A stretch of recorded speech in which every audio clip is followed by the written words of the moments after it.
Shapes are one of the most straightforward places to use custom gradients in Canva, which makes them a good starting point if you're learning how gradients work.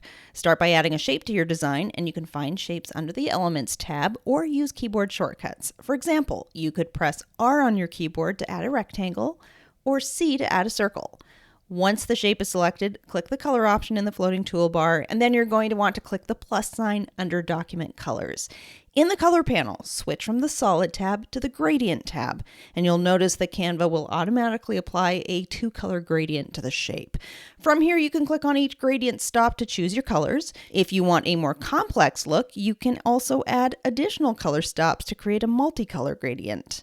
In terms of the gradient style, below the color stops, you'll see a set of preset gradients, and you can click through the available linear and circular options to choose the one that gives you the look you want. At this time, you can't create custom gradient styles in Canva, but you do have control over the colors, their order, and how many color stops you include.